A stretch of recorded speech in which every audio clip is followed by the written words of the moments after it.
Good morning, class. Today we're going to be covering Chapter 21, the cardiovascular system, including the blood vessels and hemodynamics.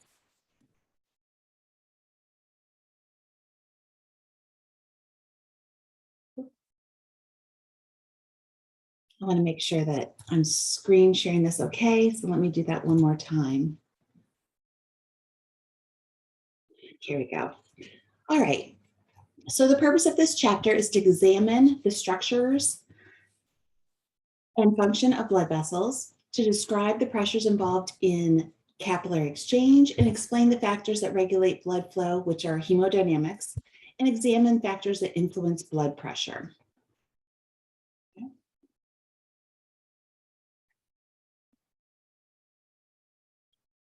All right, so blood vessels are the delivery system, and they are dynamic structures that begin and end in the heart.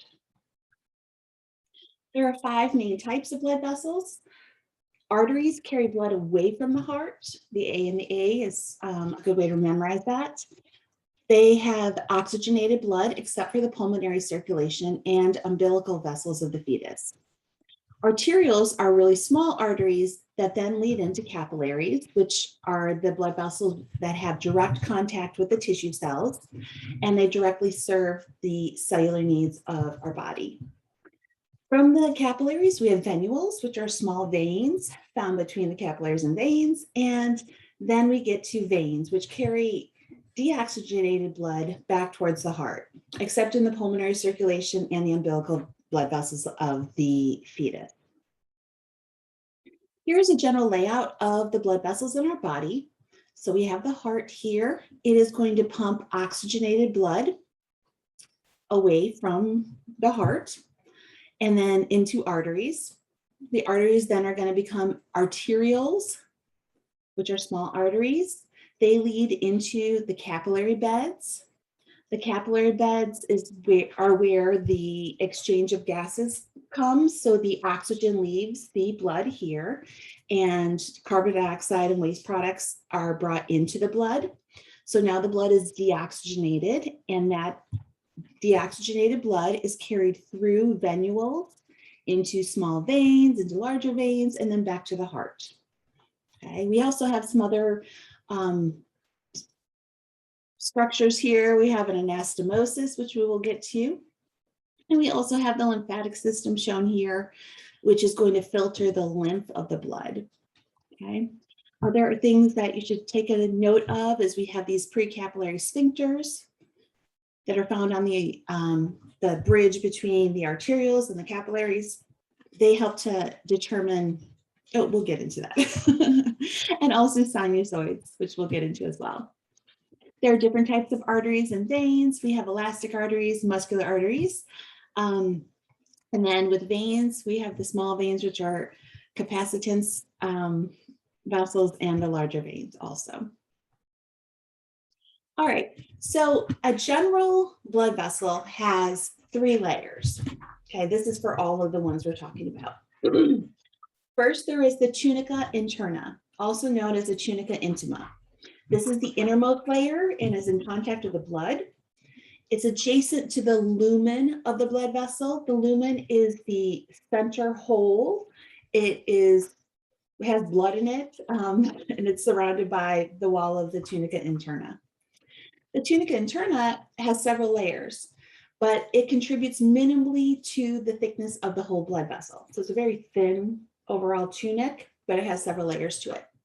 The endothelium is the innermost layer of the tunica interna. It is made up of simple squamous epithelium, and it lines the lumen of all the vessels. There's also a basement membrane, which is a physical support for the endothelium. Then there is the internal elastic lamina. This is a sheet of elastic fibers that have Swiss cheese-like holes that facilitate diffusion of materials between the tunica interna and the tunica media, which is our next layer. Let's look at the tunica intima first. So this is an artery on the left. This is a vein on the right. And we see the first or innermost layer is the tunica intima. The innermost layer of the tunica intima is the endothelium. Then there's a basement membrane. And then there's this Swiss cheese-like layer that has the elastic membrane, and that's found in the elastic membrane part is found in arteries. We don't really see that in the veins. We just have the other two parts of the tunica intima. And if you look at the whole blood vessel structure, you see that this tunica intima is very small percentage of it, okay, for both of these blood vessels. The middle layer is called the tunica media, kind of like middle media. It is made up of smooth muscle and elastic fibers. It regulates the diameter of this blood vessel. So if you remember, smooth muscle is regulated involuntarily by our autonomic nervous system. So when we are in fight or flight mode, which activates our sympathetic nervous system, this causes the smooth muscle to contract. When the smooth muscle of the tunica media contracts, it causes vasoconstriction. Vasoconstriction is the decreasing of the lumen diameter of a blood vessel. So instead of having a blood vessel lumen this big, it's going to constrict and get it smaller. When we decrease the sympathetic nervous system stimulation, the smooth muscle relaxes. This is called vasodilation, and the lumen diameter enlarges. So the tunica media is responsible for maintaining blood flow and our blood pressure. It's also responsible for the vascular spasm that prevents blood loss into an injured vessel. The internal elastic lamina is made up of elastic fibers separating the tunica media from the tunica externa. So here we have the tunica media, and we see small smooth muscle here, okay? This is the external elastic membrane. It also has Swiss cheese-like holes. That's called fenestrated, okay? And then the final layer of a blood vessel is the tunica externa or the tunica adventitia. It's the outermost layer adjacent to the surrounding tissues. It's made up of elastic and collagen fibers and contains nerves. It also has a system of tiny blood vessels called the vasa vasorum. These blood vessels nourish the outermost external layer of that blood vessel. So here we have the tunica externa here and here. This is a little different picture. The vasa vasorum, you can see the blood vessels inside of that. Okay. All right. All right, so let's go through the different blood vessels. Arteries carry blood away from the heart to the tissues. It has thick, elastic, smooth muscle of the tunica media, regulates the artery's diameter. They can easily expand without tearing. This is called compliance because of this thick, elastic, smooth muscle. It also absorbs the pressure of the blood when leaving the heart's ventricles. So remember, blood leaves the heart through arteries. So arteries are going to take the brunt of the big pressure. They're going to be the blood vessel that has to be able to expand the most and be able to contract. You know, it has to be, that is when the blood pressure is the highest. As we go through the whole system, the heart isn't right there. The heart is further away. So the blood pressure that that vessel has to withstand is less. Here we see a picture of a typical artery or arteriole. Again, a very thick tunica media. Okay, and we have the elastic membranes. Here's a cross-section of a slide. Again, very thick tunica media. That smooth muscle is what's responsible for changing the diameter of the arteries. All right, so there's a few types of arteries. The first we're going to talk about are elastic arteries. They're also known as conducting arteries. They have the largest diameter. The aorta and the major branches are considered elastic arteries. The vessel walls are relatively thin compared to its diameter. It has a well-defined internal and external elastic membrane. So this is important to keep the shape and to keep the vessel compliant so it can change shape.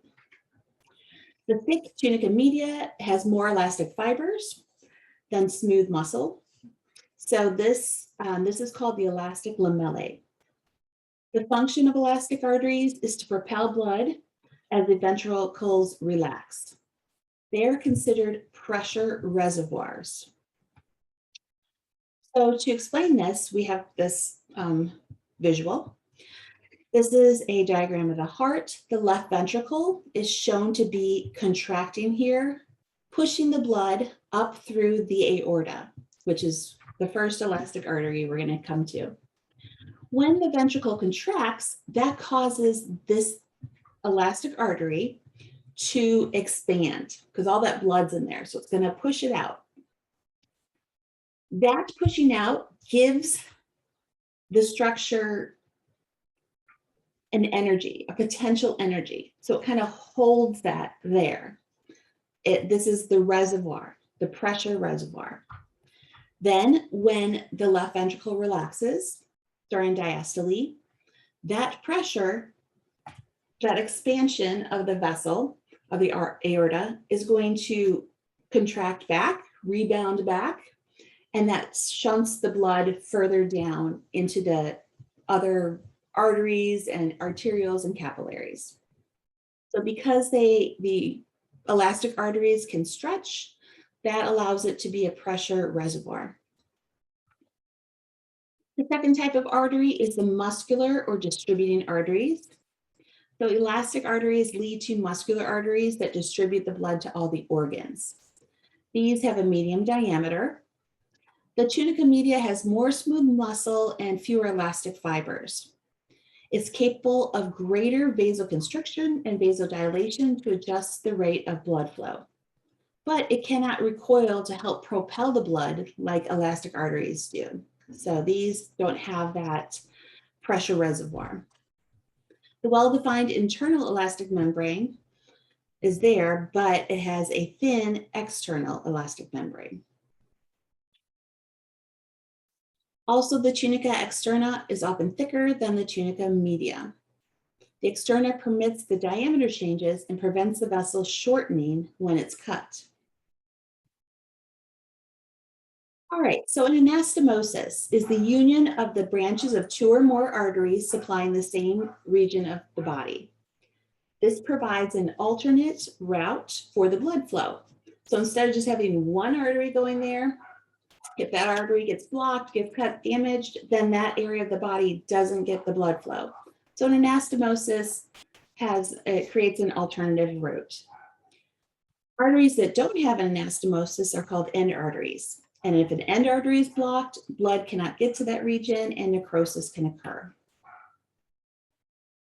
Leading from our arteries are the arterioles. These are the smallest of all the arteries. The larger arterioles contain all three tunics, but the smaller ones are mostly a single layer of smooth muscle surrounded by endothelial cells. They control the flow into capillary beds via vasodilation and constriction of their smooth muscle. They're also called resistance arteries because changing the diameters changes the resistance of the blood flow. And again, these arterioles lead to the capillary beds. Capillaries are microscopic blood vessels that usually connect the arterioles and the venules. They only have a single layer of endothelial cells in a basement membrane. There's no tunica media nor a tunica externa. This permits the exchange of blood, nutrients, and wastes between the blood and the tissue cells. So by having just one layer instead of having these three tunics, we're able to have that exchange happen quickly and efficiently. They form extensive branching networks called capillary beds for rapid exchange of these materials. Here we see a visual of a capillary. We see it's only that one layer of endothelium cells and then a basement membrane. Okay.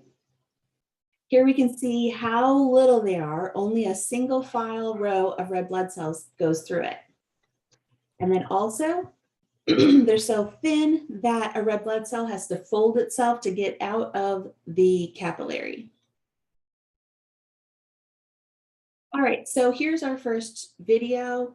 I posted all these links. This is a really good one about capillary exchange. I've tried to cut out all the ones that I feel aren't that great because there are so many videos and animations for this lecture. So this one, watch it for sure. So pause the video, pause this lecture, and then go ahead and watch the capillary exchange video. Okay, so now we're going to cover blood flow from an arteriole to a venule. So first, there's two ways that we can go from an arteriole to a venule. We can go through a capillary bed as shown on the left side here. So here is an arteriole that goes to a meta-arteriole, and then we have all of these capillaries. So blood goes through all this stuff, and then it comes out the postcapillary venule, leading to a regular venule here, okay? So here we have precapillary sphincters, all right? This is the meta-arteriole coming down. And the precapillary sphincters are relaxed, so blood can flow into each one of these capillaries. The second way blood can go from an arteriole to a venule is through a thoroughfare channel. This is a direct route. You see on this right side here, we have blood come through the arteriole, and then it just goes straight down, avoiding all the capillaries, and it goes into this venule, okay? In order for this to happen, the precapillary sphincters are contracted, so they're closed off. All right, so there's a few types of capillaries. The first type we're going to talk about are continuous capillaries, and these are the most common. So continuous capillaries are abundant in our skin, muscles, lung, and central nervous system. Here, endothelial cells, this area right here, are joined by tight junctions with intercellular clefts. See the clefts that are found here. Okay, you can see the little line. These are gaps between the cells, and they allow for the passage of fluids and small solutes.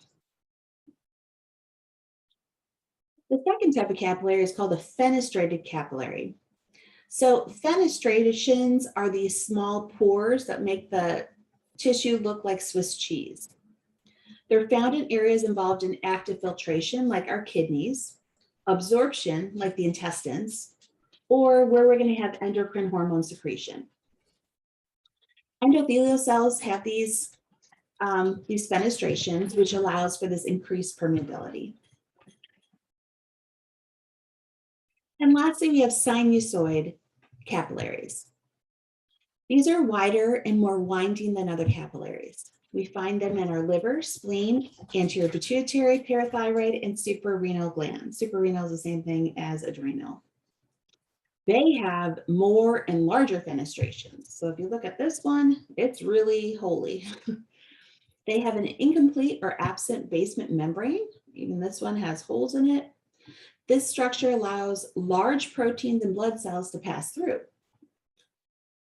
It has a specialized lining cells adapted to the location where it's found. Okay. All right, so now I'm just going to briefly mention our portal system. We're going to get into the hepatic portal system later in this lecture. So portal system, okay, normally blood leaves the capillary bed through a venule to a vein and then back to the heart. In a portal system, the blood leaving the capillary bed goes to a portal vein, which then goes to another capillary bed. So it's kind of, it doesn't head right back to the heart. The portal system is named by the location of the second capillary bed. So in the instance of the hepatic portal system, it's named that because the second capillary bed is found in the liver. Or when you hear hepatic, that means liver. Okay, so from capillaries, we normally go to venules, and they are small vessels formed by the union of several capillaries. The venules drain the blood from the capillaries and then move it into the veins. They have thin walls that do not readily maintain their shape. Postcapillary venules are loosely organized intracellular junctions, and this is a site of nutrient and waste exchange, and a site where white blood cells can emigrate. Muscular venules are after the postcapillary venules.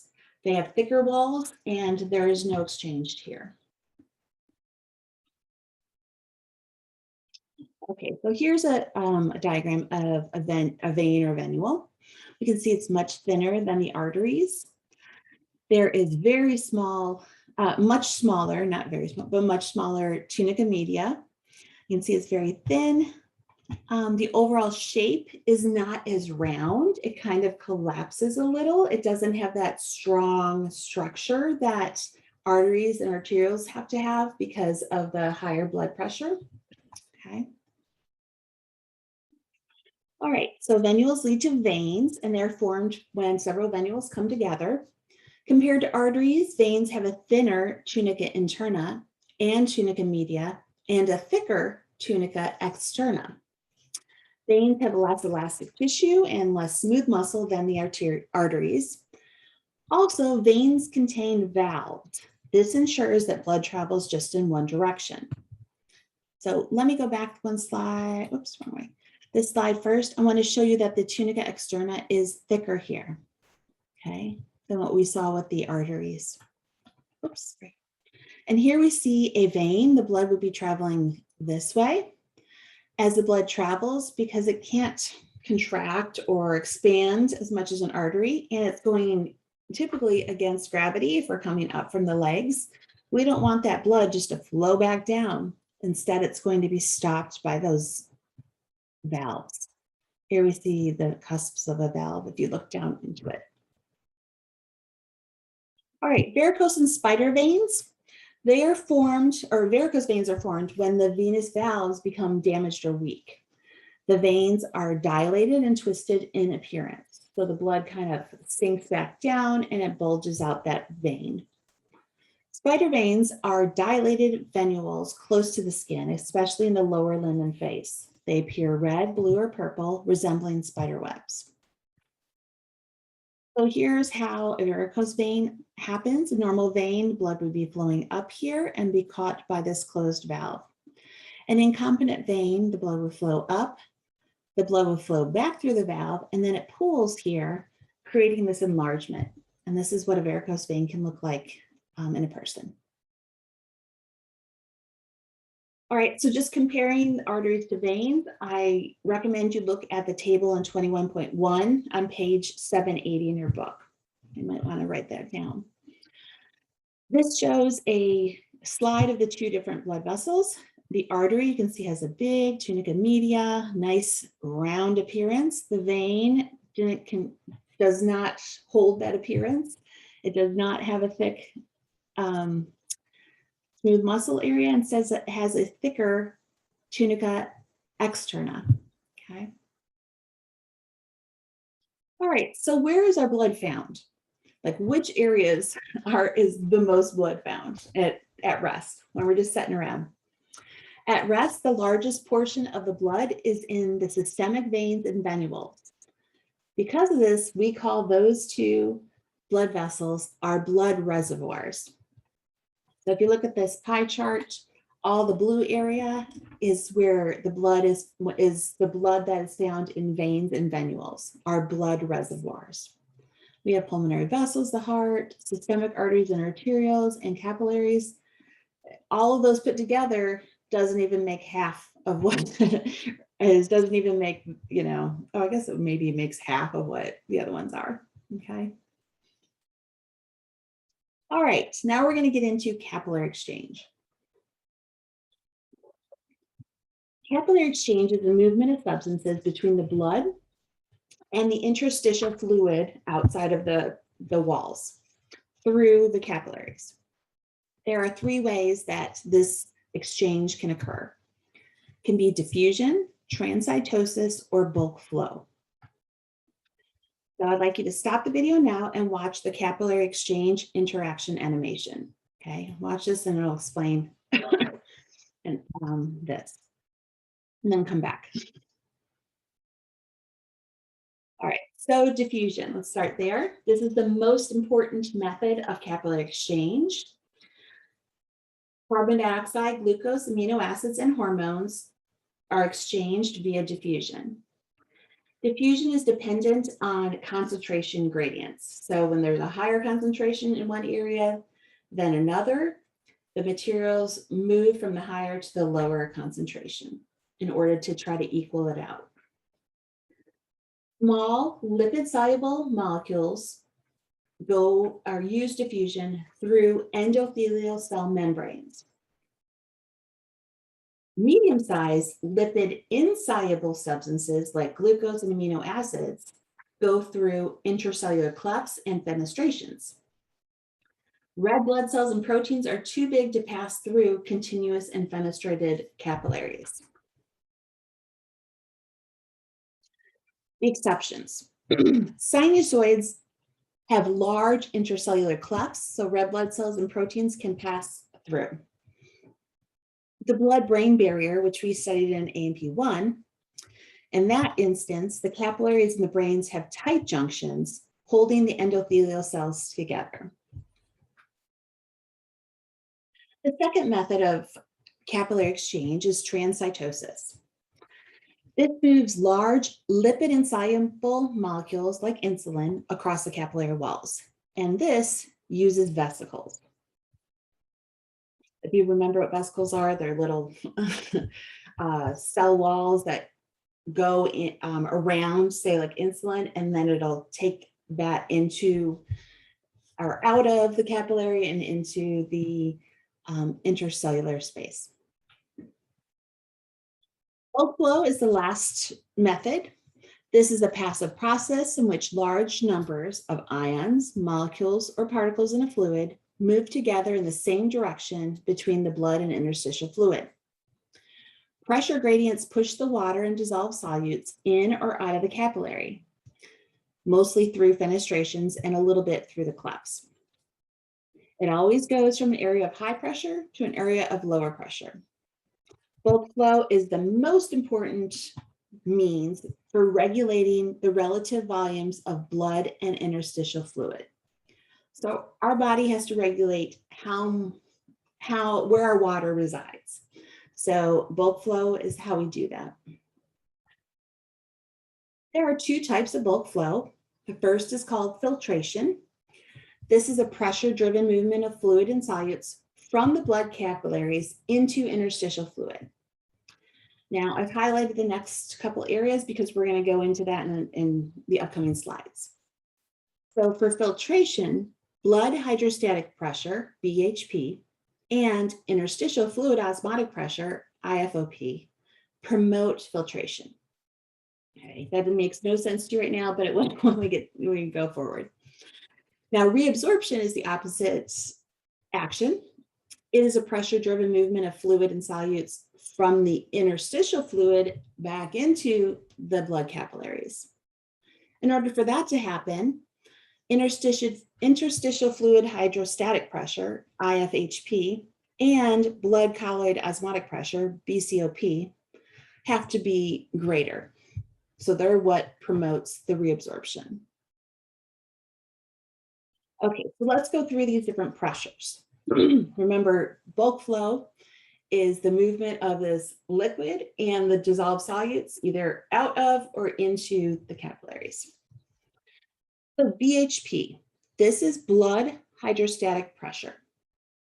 So if you think about a long capillary, we're going to try to push stuff out, and we're also going to try to bring stuff in, right? So we want to push out the nutrients and the oxygen. And we want to bring back in the waste, which is the carbon dioxide and other soluble wastes. So all of this has to happen in the length of a little capillary. So there's these 4 different pressures. This is the first one that's going to determine how all this happens. So blood hydrostatic pressure is the pressure of the water in the blood plasma that exerts on the blood vessel walls. So when you have the capillary, the blood traveling through it is pushing against the walls. This is blood hydrostatic pressure. It's different depending on which end of the capillary we're talking about. On the arterial end, so the beginning side, it's higher, 35 millimeters of mercury at that end. So that's going to really push stuff out. So we deliver oxygen. It's going to encourage the delivery of oxygen and nutrients on that side. On the venous end, it's only 16 millimeters of mercury. So it's less there, okay? The next pressure is blood colloid osmotic pressure. So this is the pull of the interstitial fluid into capillaries, okay? So the blood that's inside of there, of the capillary, it has proteins in it, and it is pulling stuff in from the interstitial fluid, okay? So that's about 26 millimeters of mercury, okay? So this is pulling stuff in, the BCOP is pulling stuff in, the BHP is pushing it out. The last two, interstitial fluid osmotic pressure. This is the pull of capillary fluid into the interstitial spaces. So in between or outside of the capillary, between cells and the interstitium, we have some proteins, but there aren't that many. So this pressure is not great. It is trying to pull stuff out of the blood vessel, out of the capillary. So this is only about 1 millimeter of mercury, so it's not very influential. And then lastly, the interstitial fluid hydrostatic pressure is the slight pressure pushing the interstitial fluid back into the capillaries. This is so minimal that we just assume it's 0, okay? But really, the pressure we're talking about is mainly from inside of the capillary. So to figure out what happens, does the blood or the fluid leave the capillary or come back in? We look at what's called net filtration pressure. This is NFP. This determines what direction the fluid is going to move. So NFP equals, and if you look at this equation, you might want to write it down and highlight it. NFP equals, you add together BHP and IFOP, and that's going to be the pressure pushing fluid out of the capillary. And then you subtract the pressures that are pushing fluid back in to the capillary, which are BCOP and IFHP. Now, when you do this, if the NFP is positive, that means filtration occurs.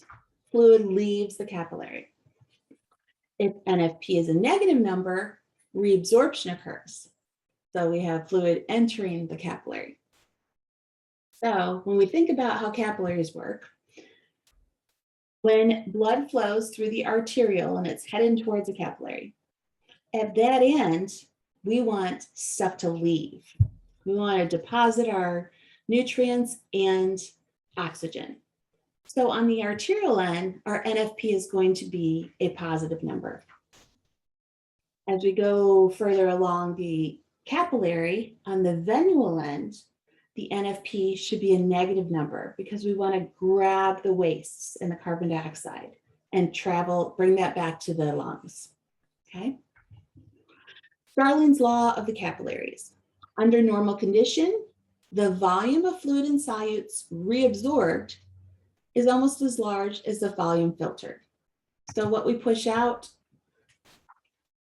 and what we get back in are about the same. Of a push out of a blood vessel or a capillary, and what we get back in, it's about the same. Okay, so here is showing what we were just talking about. This is the arterial. I'm sorry, this is the arterial coming here, and this is the capillary. And then blood's going to leave the capillary and go through a venule back to the heart. Okay. So on the arterial end, we want to get rid of our oxygen and nutrients.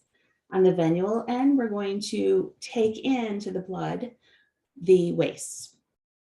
So on the arterial end, we want the NFP, the net filtration pressure, to be positive, And on the venule end, it should be negative so that reabsorption can occur.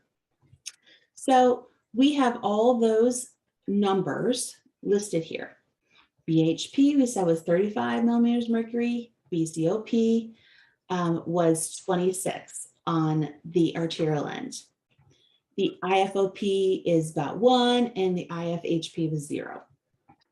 So if we put all these numbers into the net filtration pressure equation, on the arterial end, we have an NFP of 10 millimeters of mercury. That's great. So we have 10 millimeters of mercury pushing fluid out of the capillary at this end. So we have filtration. On the venous end, we do the net filtration pressure, and remember the BHP changes. At the venous end, it's only 16 millimeters of mercury versus 35 on the arterial end. So on the venous end, when we do the NFP, the equation gives us -9 millimeters of mercury. So in this case, on the venous end, we're going to have reabsorption, which is exactly what we wanted. Okay. Now I have a little box here saying, what is edema? So I want you to make sure you go and you look on page 783 and learn what edema is. Learn what causes it. You might think of it, oh, it's a local accumulation of fluid. Well, where does that fluid go? Where is it bound? Okay. Okay. Next, we're going to talk about factors that affect blood flow. Blood flow is the volume of blood that flows through any tissue at a given time period.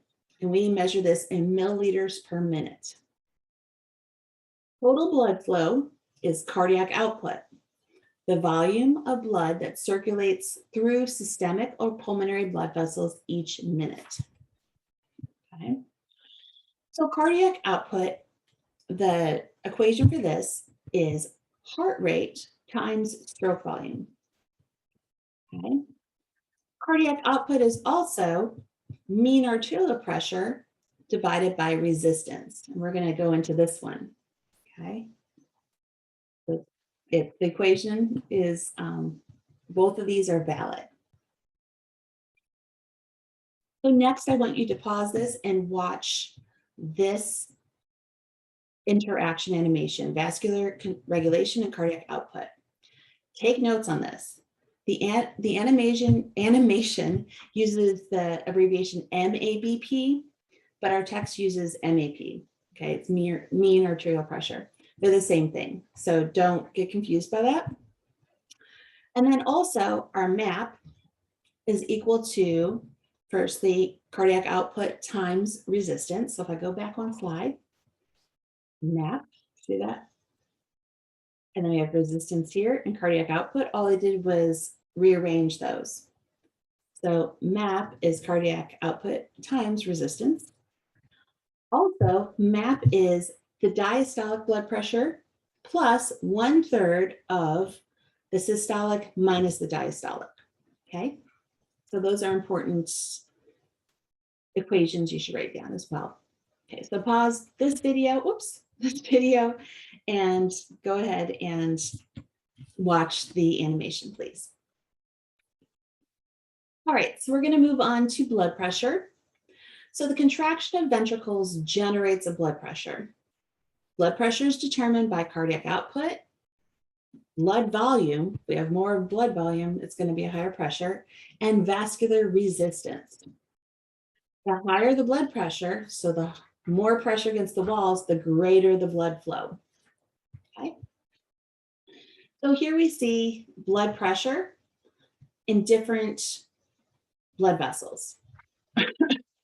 We see a systolic blood pressure. It is the highest arterial pressure during systole, so during contraction of ventricles. Diastole is the lowest arterial pressure during diastole, or the relaxation of the ventricles.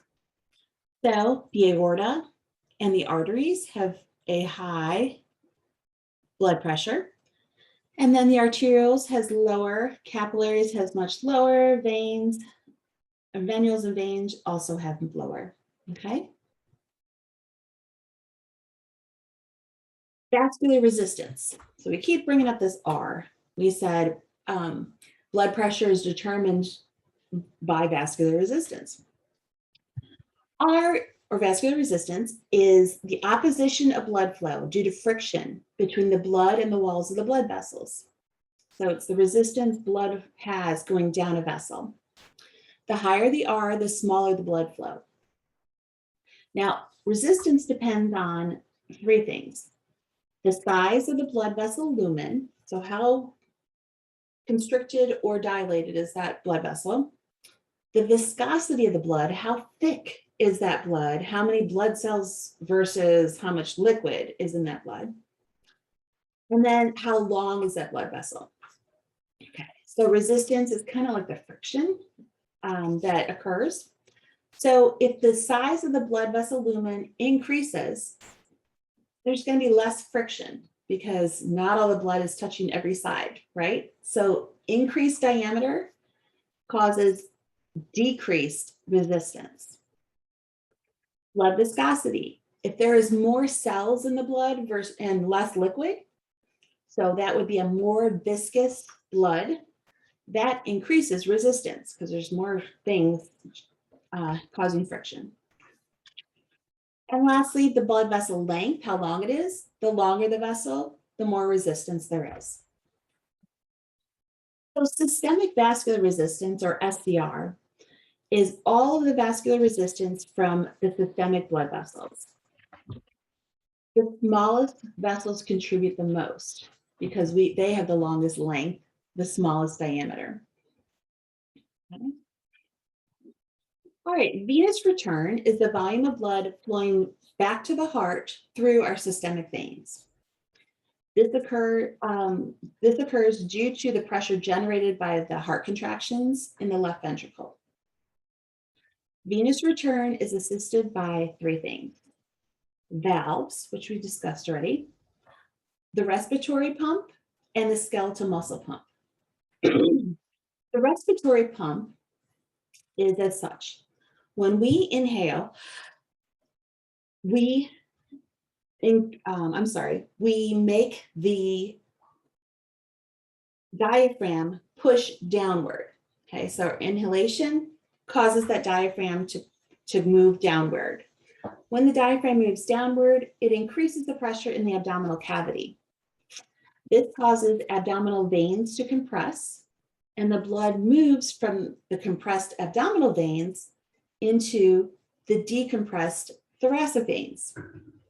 From that point, it's going to return to the right atrium. Okay, so it's kind of like moving that venous blood in our torso. The skeletal muscle pump is as such. And here we see the three pictures. The first one is us at rest. We're standing up, we're resting. We have a vein going here, and we have muscles on either side. There is a proximal valve and a distal valve in that vein. Both of these are open when we're standing at rest, and blood is flowing towards our heart.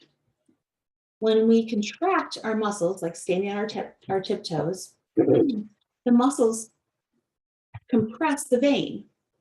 This pushes the blood through the proximal valve, and at the same time, some of the blood pushes back down onto the distal valve, and it ends up staying there.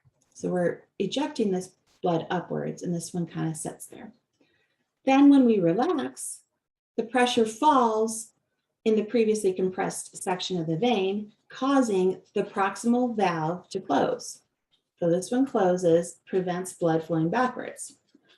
The distal valve opens because the blood pressure in the foot is bigger than the blood pressure in the leg at that point.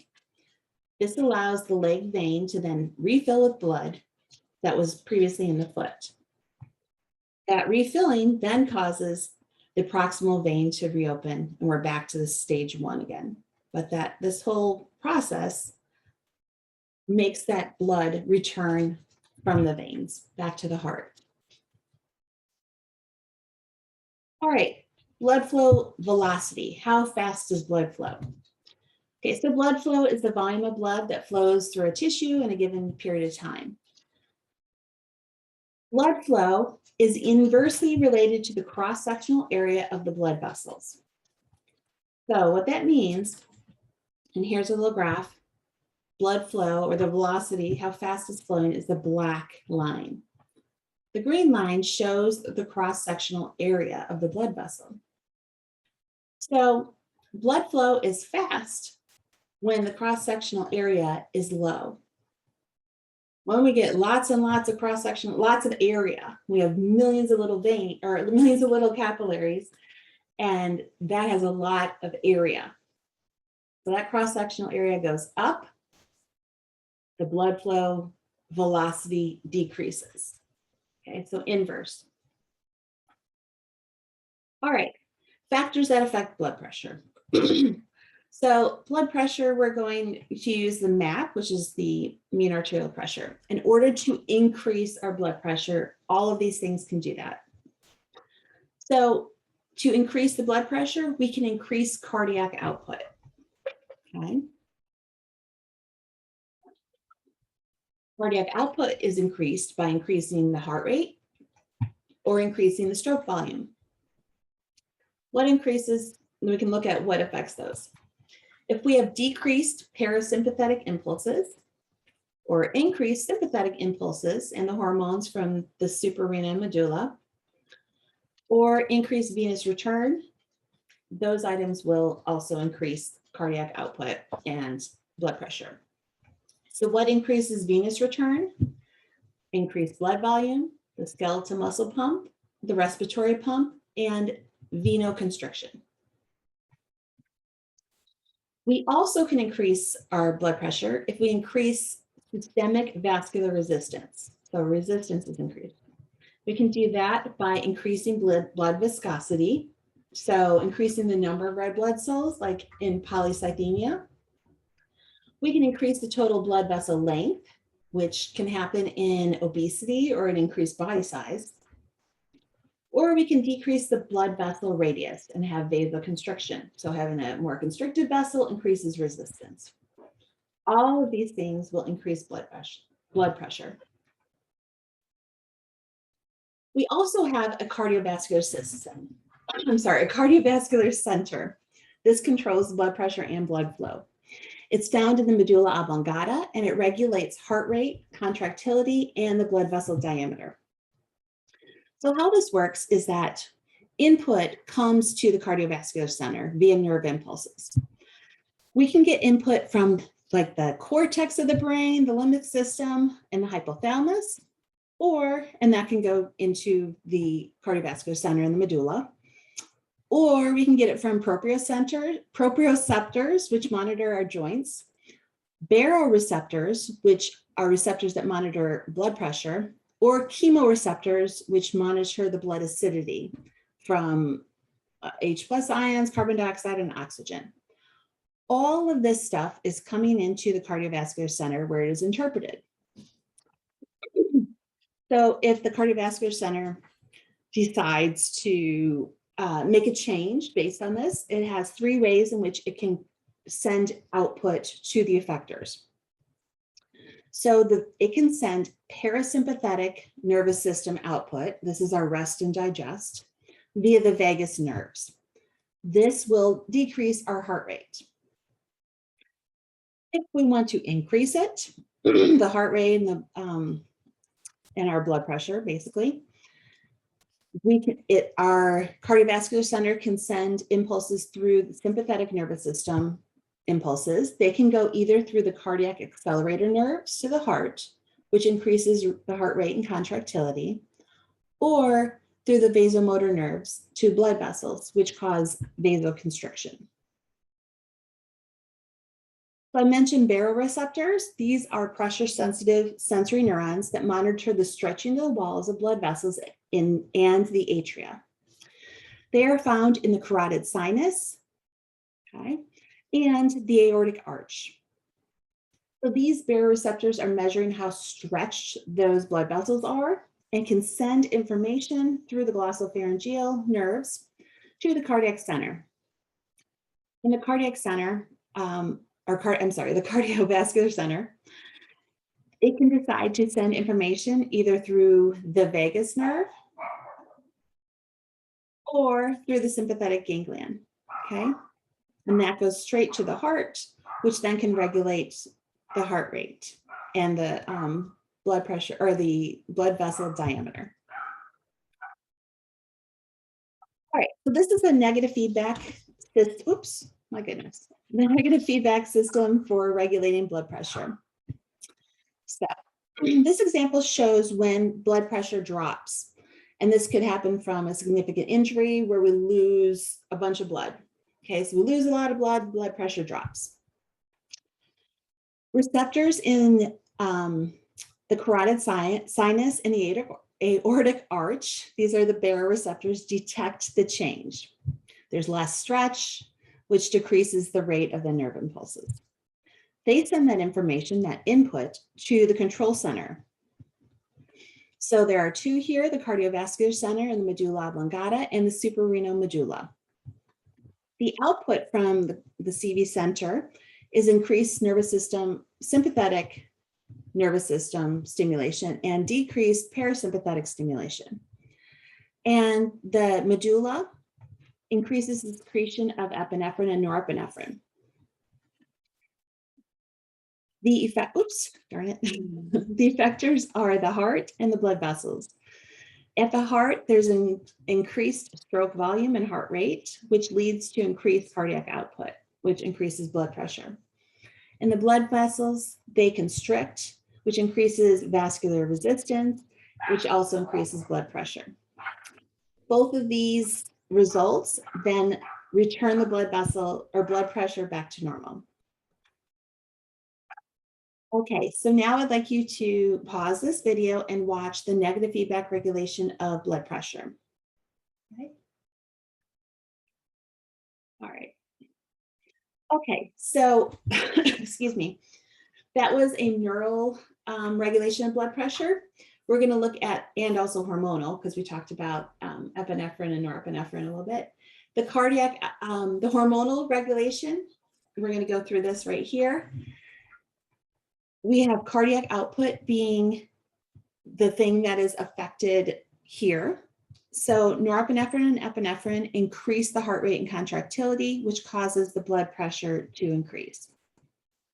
So remember, our blood pressure, our mean arterial pressure, is equal to cardiac output times resistance. So if we increase either one of these, our blood pressure will increase. Here, we're increasing cardiac output by increasing heart rate and contractility. We can also affect the vascular resistance, this part right here, through these hormones. Angiotensin II, antidiuretic hormone, norepinephrine and epinephrine.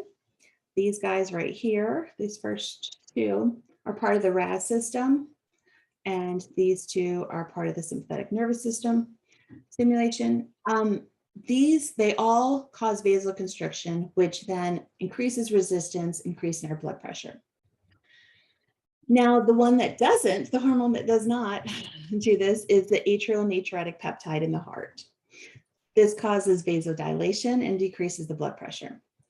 Also, depending on what receptors epinephrine goes to, it may also decrease blood pressure by vasodilating.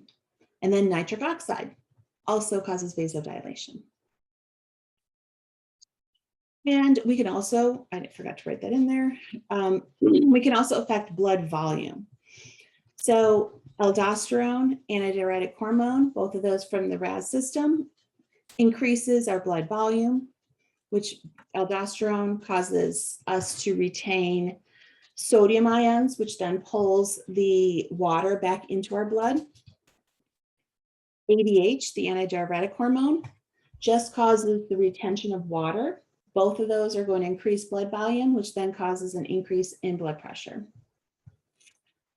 The atrial natriuretic peptide is the opposite. It causes a decrease in blood volume, and that decreases blood pressure. Okay. Now, tissues have the ability to regulate the blood flow and blood pressure to just their tissue, okay? So autoregulation is the ability of a tissue to automatically adjust its blood flow to match its metabolic demands for delivering oxygen and nutrients and removing waste. So we find this autoregulation in our hearts, skeletal muscle, and our brain. There are physical changes that result in autoregulation. So warming causes vasodilation. Cooling causes vasoconstriction.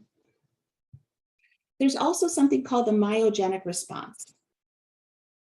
Smooth muscles in our arterioles contract more forcefully when they are stretched and relaxes when the stretches decreases. So if the arterial blood flow decreases, the stretching of the wall decreases and the smooth muscle relaxes. This produces vasodilation, and that increases blood flow, okay?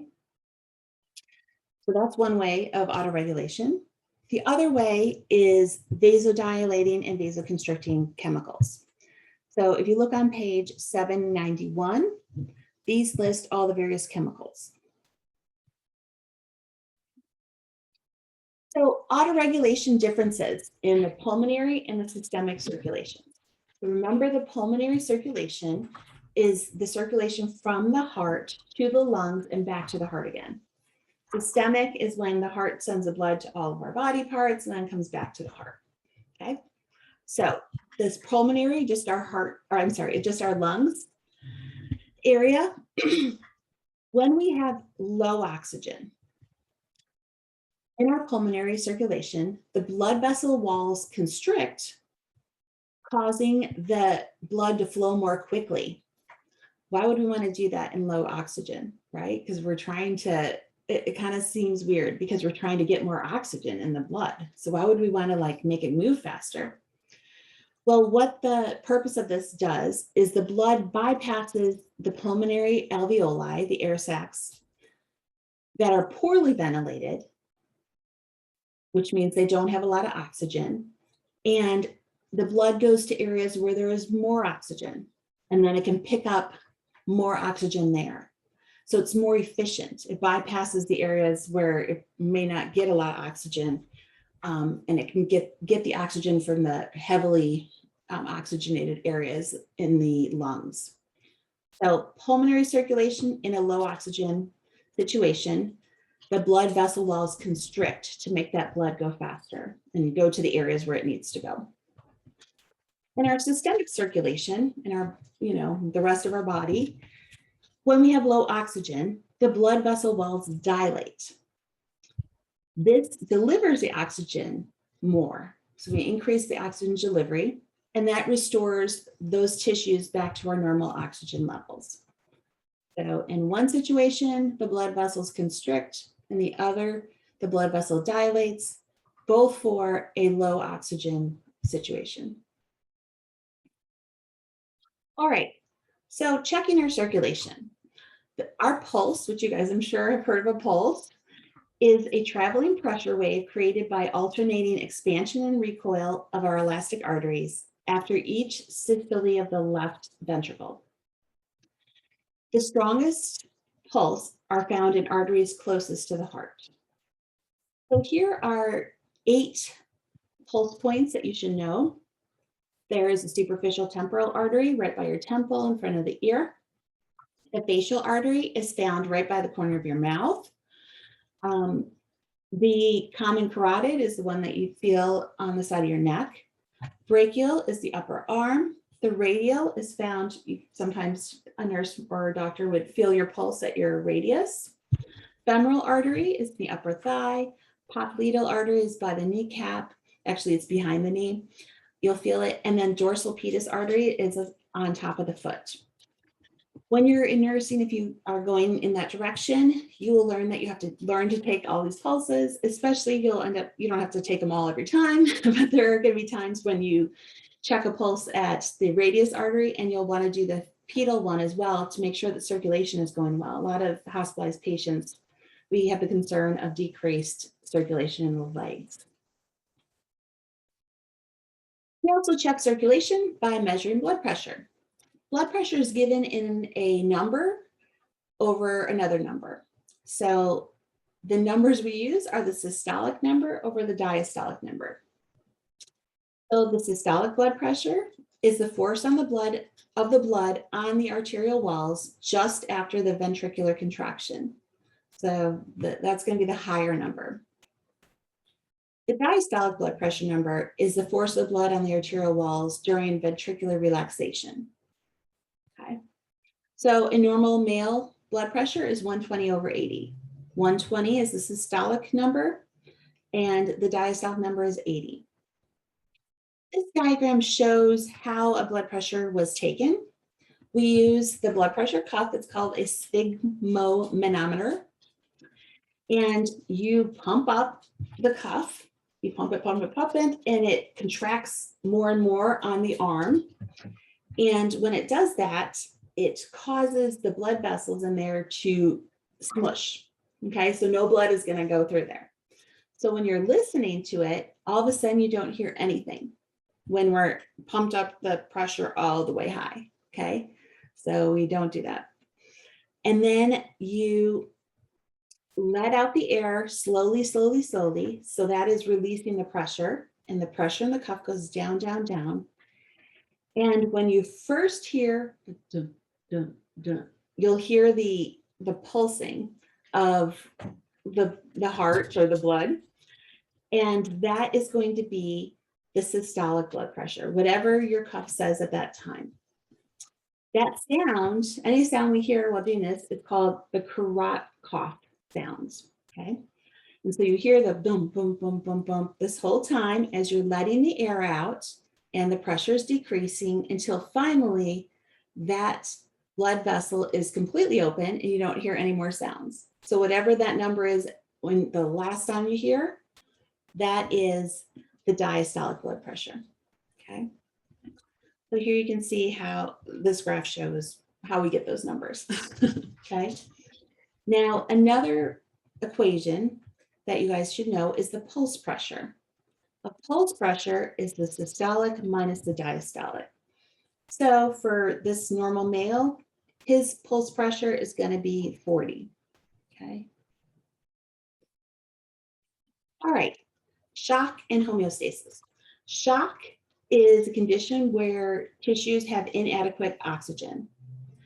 And that results in the failure of the cardiovascular system to meet the metabolic demands of our body cells.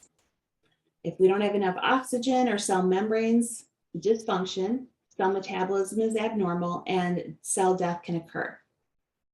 There's 4 types of shock. There's hypovolemic, that means it's due to a decreased blood volume to that area.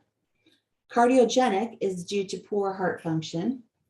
Vascular shock is due to inappropriate vasodilation, so the blood vessels are too dilated and blood is not getting there.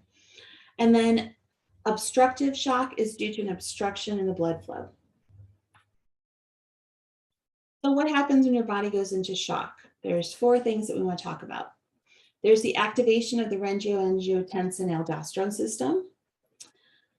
This causes the increase in sodium reabsorption and water reabsorption, as well as vasoconstriction.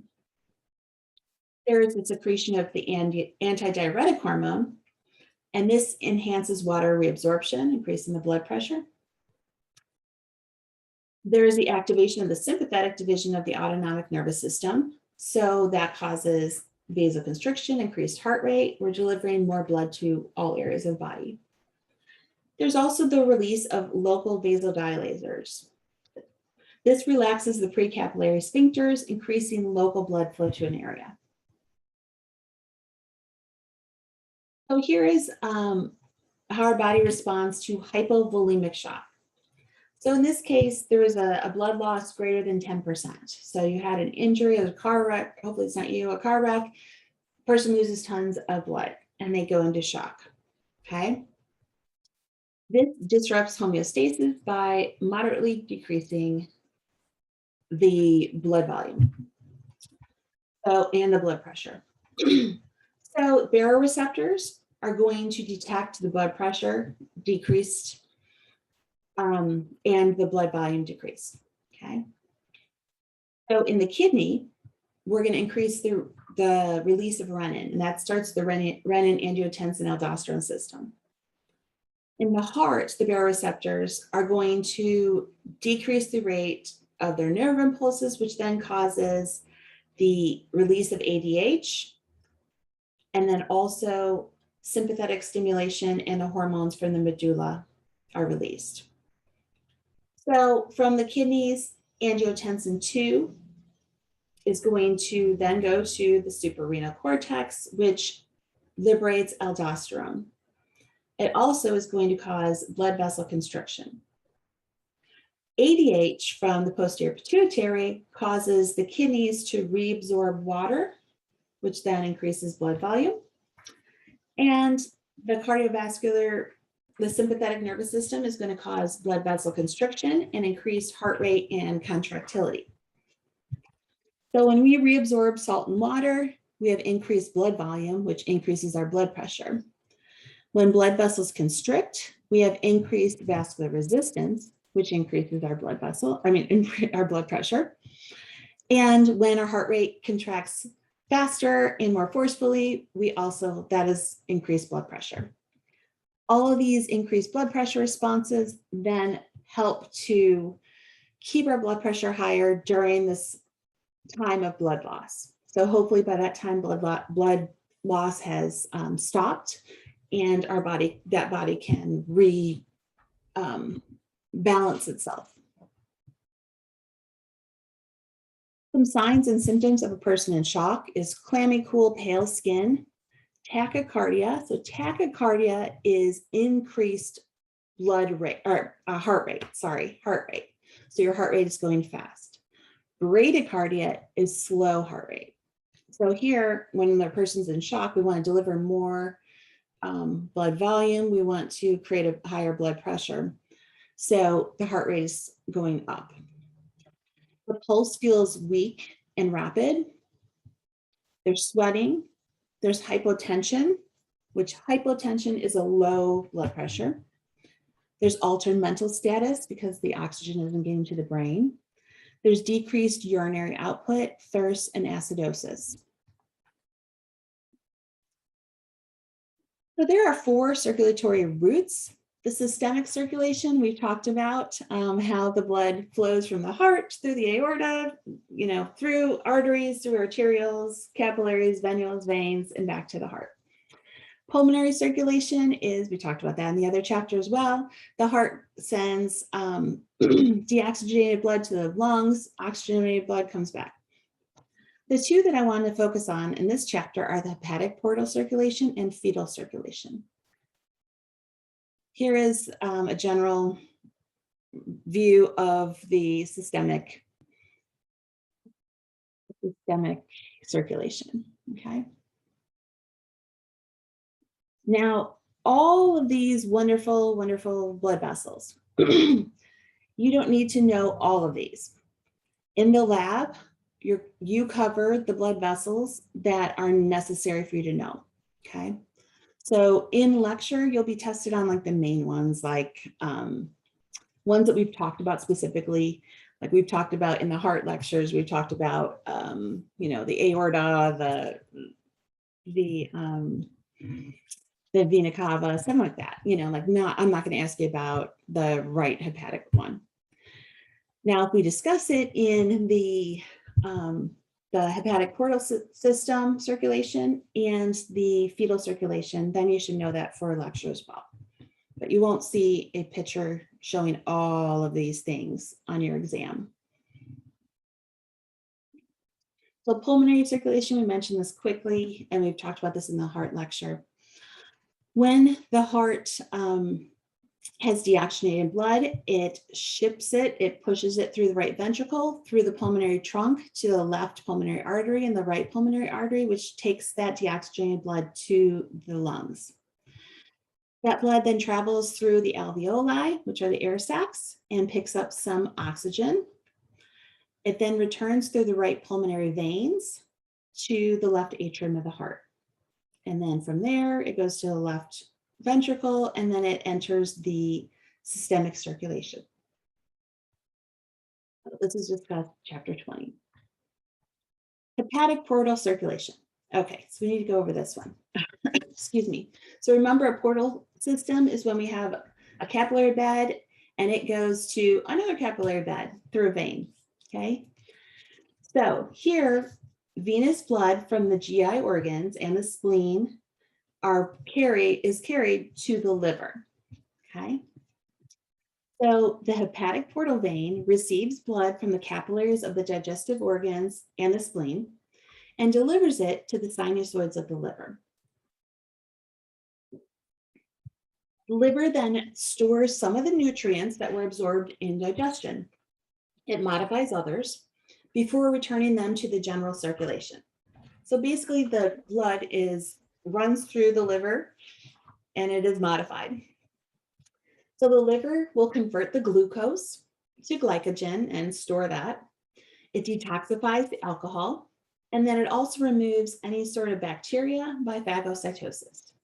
Remember, this blood, whatever's in the blood at this point, as it's coming to the liver, has just absorbed a bunch of stuff from our digestive system. And who knows what you ate, right? So we want to make sure that blood, before it goes to the rest of our body, is clean and we use it for what we need it for. So we're going to store some of that glucose as glycogen. We're going to get rid of the alcohol, and we're going to try to do what we can about the bacteria. And then it goes off through the hepatic portal vein. And then it goes off through the hepatic veins. So let's go through the circulation. We have the hepatic portal vein bringing that blood from the digestive organs and the spleen into the liver. The hepatic portal vein is made up of the splenic vein and the superior mesenteric vein. Okay, so deoxygenated blood comes to the liver. We also have a little bit of oxygenated blood from the hepatic artery, which is a branch of the celiac trunk. And it also is delivered at the same time. In the liver sinusoids, oxygenated and deoxygenated blood mixes. Then the deoxygenated blood leaves the liver by the hepatic veins, which then leads into the inferior vena cava and back into the heart. Okay, so this is the hepatic portal circulation. All right, the last circulation I wanted to talk about is fetal circulation. So fetus is the unborn baby.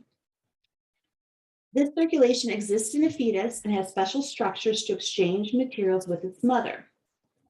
It's necessary because the circulation is different than after it's born. The fetus does not use its lungs, its kidneys, or digestive organs until it is born. Okay, think about it. The fetus is not breathing inside of the womb, right? So the fetus obtains oxygen and nutrients from the mom's blood, and it eliminates carbon dioxide and waste back into the mother's blood. And all this happens through the placenta. So a baby is found inside of a placenta. The placenta is attached to the baby through an umbilical cord that attaches to the baby's umbilicus or the belly button, okay? So what happens is fetal wastes leave through capillaries in the umbilical cord to the placenta. And it's at the placenta where the exchange occurs with the mother's blood. Intervillous spaces in the placenta contain the mother's blood. This is where the fetal waste mix with the maternal blood that carries them to the maternal uterine veins. And then nutrient delivery is opposite. So the wastes are going to go through this blood in the intervillous spaces, go through the veins from the placenta into the mom's uterus and back into her body. And then oxygenated blood goes the opposite way.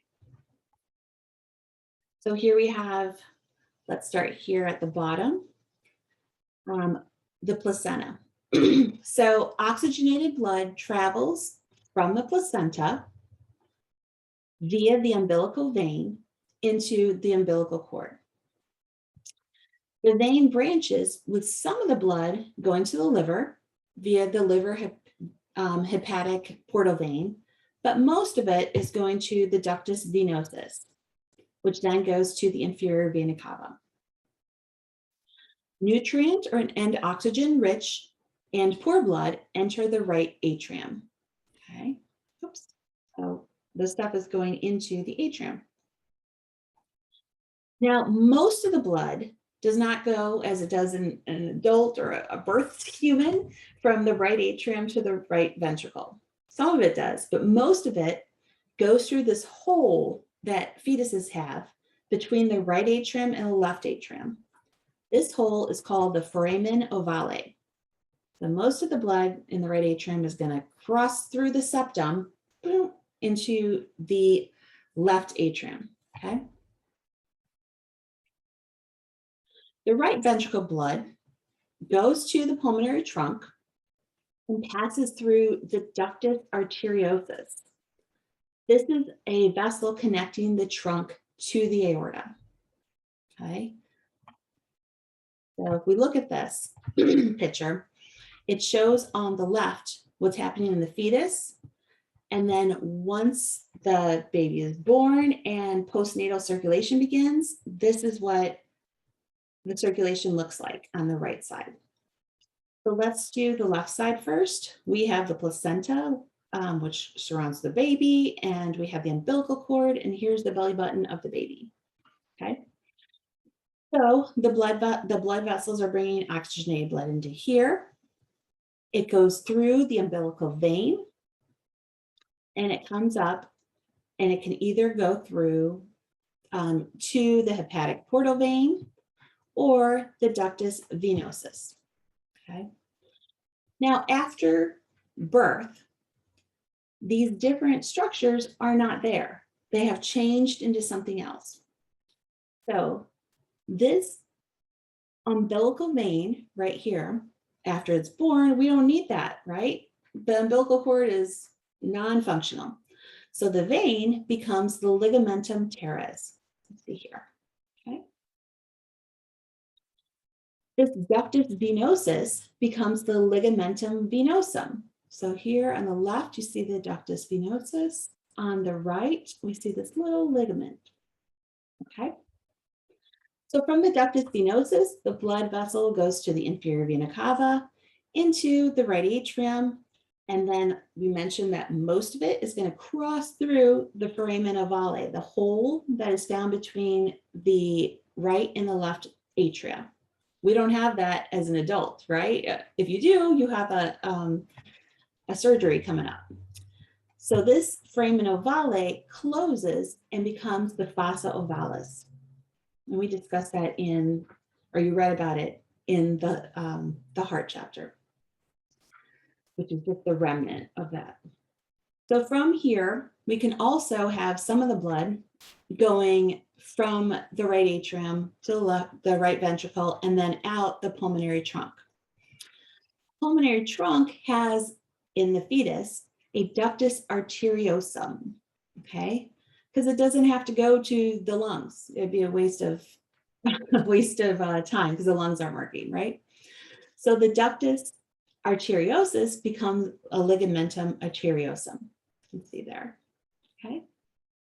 So these in the yellow boxes are the 4 structures that change. Oh, and I should mention the umbilical arteries. I'm sorry, I didn't say that.